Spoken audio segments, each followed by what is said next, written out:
Hi everybody, it's Anne with Art on the Creek. Welcome to my channel. We are going to have a lot of fun today, so I'm really glad that you tuned in.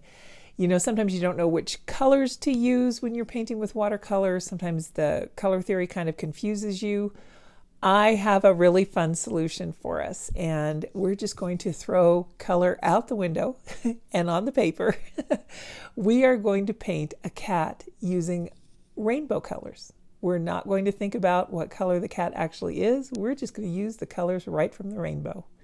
So let's go have a really good time and let's splash some paint around. Are you ready? Here we go.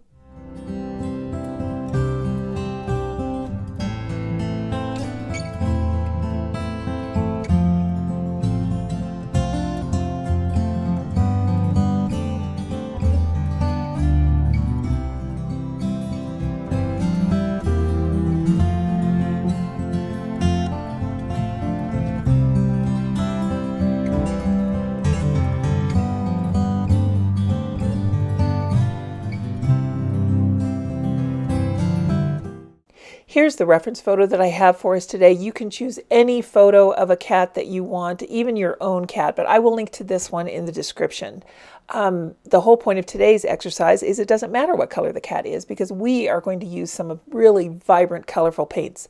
The set that I have today is from Rosa Gallery, and I will get into those more as we go on, but I wanted to tell you this is the last page in my sketchbook. Woohoo! This is, the page is kind of smudged and dirty because it was, the previous page has pastel on it. So I'm just using a kneaded eraser to kind of erase that pastel, which works great, by the way, and lighten my lines a little bit. I typically don't do that, but this time I want to. Turns out it wouldn't have mattered, but you know what? That's a good way to do it if you don't want your lines to show up on the paper when you're done painting. Now that pen that I picked up was a Pentel brush pen, but that one was sepia ink. And the one that I want to use for us today is this one. It's got black ink in it. And if I remember correctly, yeah, I need to redo the ink. I need to put a new cartridge in here. So here's what it looks like. These little cartridges, you purchase them separately. It does come with a few. And you just plug the new cartridge in, and I'm fitting it in there. And then I don't know if you'll be able to see this part. I'm just pushing down on the table so that it clicks in there really well, with the bristles, the filaments pointing up. So I'm just using the force of the table to get that clicked in there to that feeder mechanism. It works just like a fountain pen, except for it is a brush tip filament. And the ink in here is waterproof and really nice. And also really affordable. So I will link to everything in the description. There will be affiliate links down there. And if you choose to use those to do your shopping in case you need some art supplies, then that will help my channel, but there will be no additional charge for you. So I definitely appreciate your support that way. Thank you so much. The brush that I'm using right now is a Princeton Aqua Elite. This is an imitation Kolinsky sable. I really like these brushes. They are some of my favorites. I'm going to use a lot of different brushes today. Well, 3, if that's a lot. What I want to do here is really get this wet. I have just a really light wash of water that I put down over the entire piece first, and then I went in and I just kind of threw some big blobs of water on there. I'm getting into this magenta. These Rosa Gallery paints are lovely, and I have a review. I can put a little card up here in the corner for you to go check out that review if you like. And also, I wanted to let you know that this month for the art supply share, every month I give away free art supplies that are very gently used. There are items that I test on my channel for reviews, and I've purchased them with my own money, or sometimes companies send them to me. In this case, this was purchased with my own money. I have a set of 12 monopigmented Rosa Gallery watercolors. It's I'll put up a little picture here so you can see what they look like. But and I will put another link up in the corner to that video so that you can see what the rules are to participate in that drawing. If you'd like some free Rosa Gallery watercolors, I do have that offering up for the month of May 2024. The colors that I'm using are the Magenta Rose. That's the first one I went down there. And I'm just kind of blobbing these on, kind of thinking, well, where do I want this cat to be pink? Where do I want it to be blue? And the blue that I'm using is a cobalt turquoise. It's a granulating paint, and it worked really well on this paper with a lot of water. It really did show up nicely. And then they call this one a flame red. It's a PO73. You might know it as transparent red, excuse me, transparent orange or pyrrole orange. I just thought it was a nice, beautiful orange color. And then this cad yellow deep, I really wanted a warm yellow. So in my mind, the sun is shining on the cat's forehead. So that means my warmer colors need to be toward the front and my cooler colors toward the back.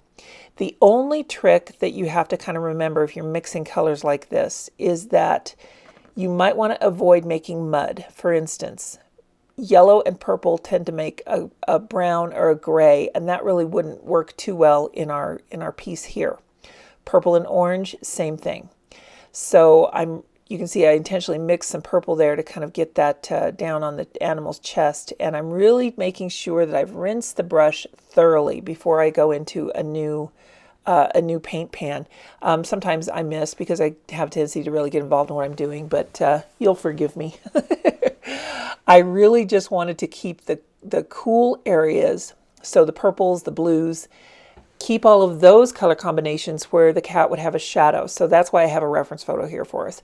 Under the chin, around the neck and back where the sun would not be shining, and underneath the eye, there's some skeletal structure there that the cat has a little concave piece, and then on the cheek maybe. So just some pieces where the cat would be cooler. Kind of think of an infrared camera, if you can think of how that would work. I am using now a brush. It's a rounded filbert brush. I think I got this one from SketchBox. It is a nylon filament. Any brush that you have will do. I was just looking for something that was easily within reach that had a little bit of a smaller brush head on it than the Mottler does there. So I'm splattering the cad orange, I'm splattering the magenta. I'm just really having fun. This paper is really, really wet, and I'm trying not to make a mess all over the place. I did pretty good. I was pretty impressed.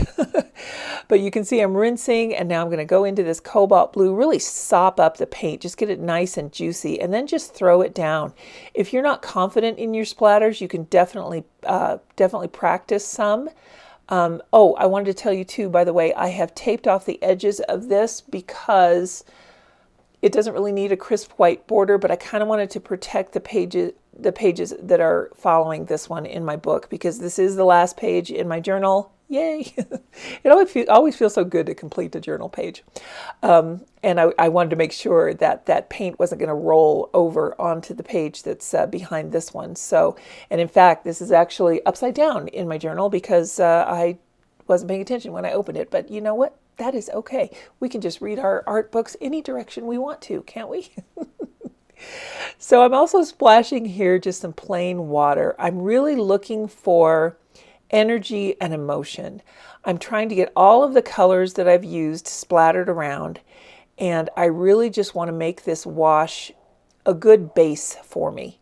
So I'm really looking for what can I put on that, what can I add to this painting that would really make this cat have more personality, have the energy of the soul of the animal, if you will, really show through. And you'll notice the brush strokes that I'm using are very free, very loose. I'm not really thinking about things. I'm intentionally letting these colors mix and play on the page. I'm throwing down more water. I didn't rinse my brush out completely there because the water is kind of a yellow. I'm really just having fun. I want to put some orange in here. This is that transparent orange, or flame red in this case. The Rosa Gallery watercolors, by the way, are from Ukraine, and they are absolutely lovely. You really don't have to struggle at all to get them re-wet. This cobalt turquoise works very, very well. It's a PB28 mixed with a PB36, so it's just a really lovely pigment. It does granulate, and this particular one is partially opaque. Still throwing water down, still throwing paint down. That puddle that I've got in my palette there is kind of a mix of magenta and a little bit of cobalt, so that's kind of going to lend a little bit more purple than the actual magenta coming out of the pan. So this is the other place where this tape is going to help you, and it's just washi tape that I'm using. Make sure it's adhered really well, because you just don't want it to leak through and go to the other pages of your journal. I've got it tipped up. I'm holding it up on the left-hand corner, and I'm letting gravity do some work for me. I'm really letting it drip down the cat's back, really in the direction of the kitty, the direction that the fur would go. And so there's that puddle that's developing along the tape edge down on the bottom. So I'm very aware of that. I kind of want to keep my eye on it. I want to keep my eye on the way that the paint is moving on the paper. I want to let it do its own thing, but I kind of want to control it a little bit too. So let me get a paper towel here and let's sop up some of this puddle that's developing, because what will happen if you don't pick up this bead of water that's accumulating along your tape is it will want to migrate back up into the painting. And that's what when we get something called a back run. A lot of artists you will hear will talk about this in a negative way, that's something that you really don't want to have. And in a lot of cases, that's true. I certainly don't mean to call anyone out or fault them. Back runs can be your friend. They can be your enemy. In this particular piece, I didn't want to focus on any back runs. I do, however, want to create some cauliflower blooms, and we will get to that one shortly. What I will just tell you right off here, because I'm using my spray bottle, what a cauliflower bloom is when your paint is drier than, the paint on the paper is drier than the paint that you have on your brush, and you put that down and it creates this starburst of water. So that is something that can be a fun effect, or it can be something that you strive to avoid. In this case, with all the energy and dynamism that is in this painting, I really wanted to capitalize on those. So that's why I used a spray bottle. That particular spray bottle, I think, is from the little dollar bin at Target. My daughter-in-law picked that one up for me, and I can't even remember where she got it from, but you don't need anything fancy in a spray bottle. You can become a connoisseur of spray bottles, though. That's for sure. You can get some that make different drops and different types of mist. I do have one that's more of a steady mist, and I use that one when I mix my fixative with water. I have a fixative solution that I mix with water, and that way it will spray a continuous fine mist over the painting in an even way. And that's why I like that one for applying finishes. But this one, the spray bottle that I use today, if you squeeze the trigger just a little bit, then you can get big blobs of paint. It's not like a small fine mist where you can, like an atomizer, the little ones you pump with your finger. So you can become, like I said, a connoisseur of spray bottles. There's lots of different kinds out there. The brush that I have switched to is silver black velvet. Now, I normally tend to not use these in my watercolor, but I like them for certain applications. And for this one, I think it's going to be just perfect. Now, you'll notice that after we dried our first layer of wash and splatters, that the kitty cat is really pale. So that's normal. There's always a color shift when we work with watercolor. And now I want to go in with some thick, rich pigments and be able to spread those around, continue to have fun playing with this and letting these pigments merge. So we'll see some more water come into play here in just a little bit. Again, I wanted to make sure that the warmest colors are on the front of the cat. So when you're doing this portion, have fun with it just like you did with the last one. You could wet the whole cat. You could drop colors in again. This time I wanted a little bit more control over it. And because watercolor is a transparent medium, all of our work that we've already put on beforehand will show through. And we'll go ahead and do some of those water splashes again too, so that you can see how these colors really continue to blend.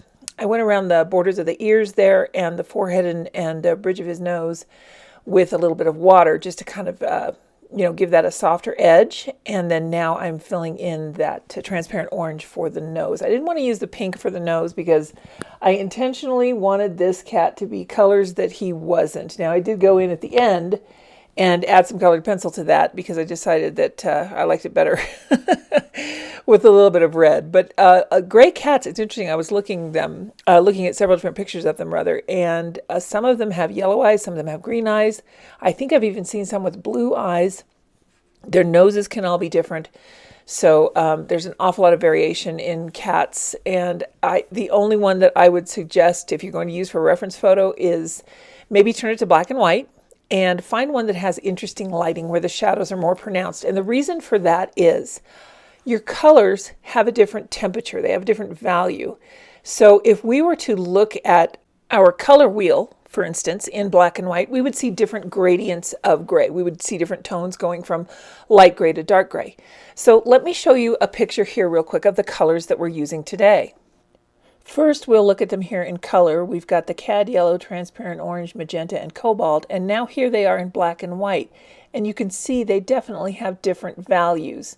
In the stacked picture here, you can see the one-to-one correspondence of the colors. And that is something else that we want to keep in mind when we're painting any animal or any person or anything with rainbow colors, is not only do the colors have temperature, but they also have value. So your deepest colors, your deepest value colors, are going to appear darkest when you're finished. And that may be something you want to keep in mind when you're making your color selection. I just chose these four because I really like them. It's very close to a CMY palette. I did add that transparent orange in. CMY, by the way, in case you're unfamiliar, stands for cyan, magenta, and yellow.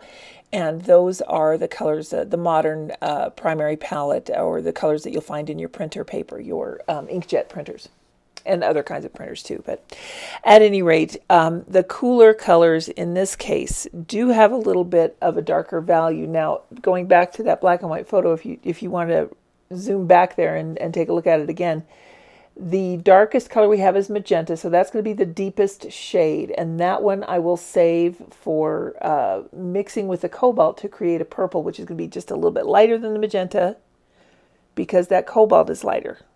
So, and I'm talking about in value here. So those areas will be a little bit hidden, like in a shadow.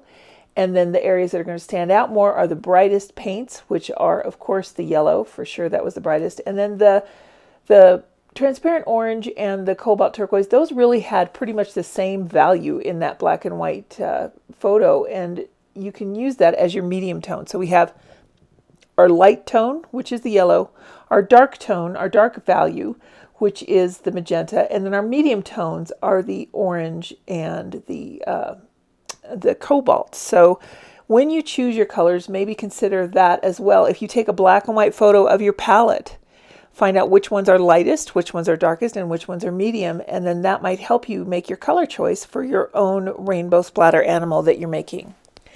I'm going in and adding a lot more juicy, thick pigment on here, and I'm really enjoying how it's looking. I'm kind of thinking right now when I'm putting this in of the cat's shoulder, how his musculature would go. You might want to refer to your reference image again at this point, because I wanted the warmth of the shoulder to, right where I'm painting right there, to kind of come forward.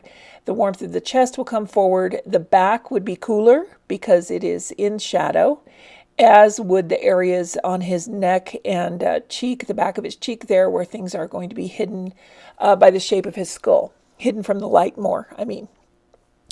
So really just trying to replicate the natural curves and, the peaks and valleys of an animal's skull by using colors that are not the colors that we find in nature. We find these colors in the joy of our palette.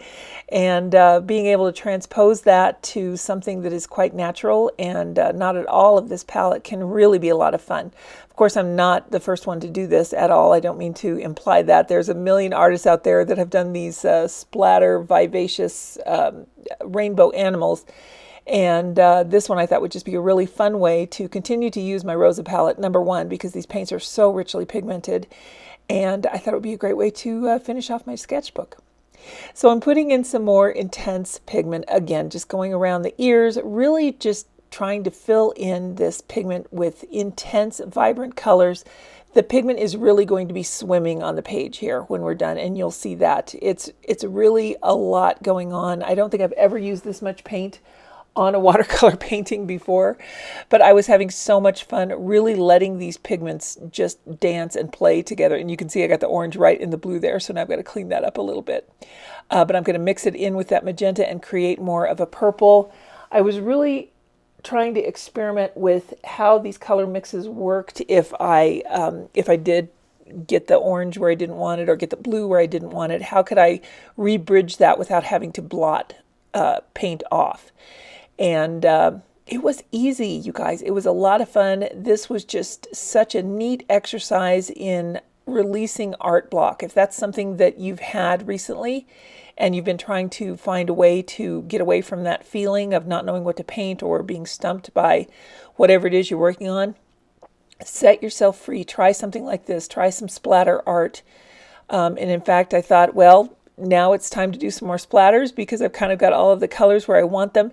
And when you're doing this, I didn't want to have any real sharp lines between the colors. I wanted to run wet paint into wet paint so that these colors will continue to move. Watercolor is very much alive, and as soon as it has water, it will travel. You can see I'm creating some cauliflower blooms there on his temple by splattering water into the wet paint, and now you can really see them emerge around his whisker pad area and around the back of his neck, a little bit on his arm. I'm just really having fun exploring different ways to add these splatters, just really going for it. Anything I can pick up with that paintbrush, and it's so juicy and so wet. I'm really loving the intensity of these splatters. So let's continue with this, and we'll pick up at the end of all of this beautiful splatter session. Just have fun with it. Use every color you can think of. What I'm doing is I'm rolling the paint in the pan, rolling my brush in the pan, getting it really, really thick, and then just touching it to the water to make it a little more viscous so that it will, a little less viscous, so it will just run right off the brush. So that is something that if you wanted to work on your splatters and maybe practice them a little bit, try different techniques, try different brushes. Maybe try using a straw and blowing on these dots that you're putting on the paper on your splatters and see what that does, and see what kind of energy that gives to your piece. I was just thinking high energy, high vibrancy, a lot of vibration, a lot of color. You can see me throwing my brush in different ways to try and get the splatter to be a different shape.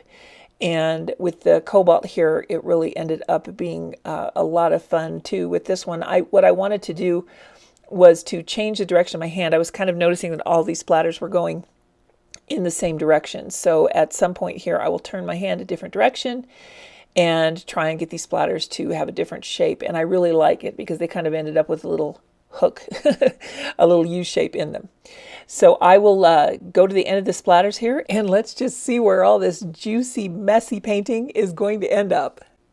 And once you have splattered the heck out of this, then you can go ahead and take a look and assess things here. And you can see how much paint I have on this. I'm just letting it run. I'm letting it flow.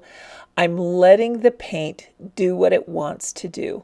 This is how watercolor is the best in its purest form. It is a living medium. It loves to continue to work and move. It doesn't stop moving until it is dry. If you're getting to the point on your rainbow cat where you feel like, hey, I really, really like this, I like the way this looks, and I want to freeze it, then you can stop and dry it. There is no reason why you have to continue and splatter and tip and turn. If there's something you really like, go ahead and set your painting down and just get out that heat tool and dry it, and then you'll be able to go from there.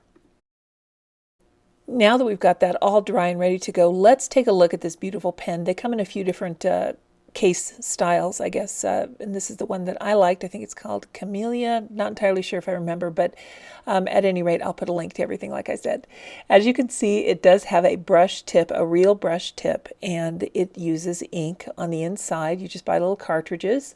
Very simple. You don't have to worry about refilling it, although you could rinse it out, flush it with a fountain pen cleaning kit, and put in a different ink if that's what you want to do.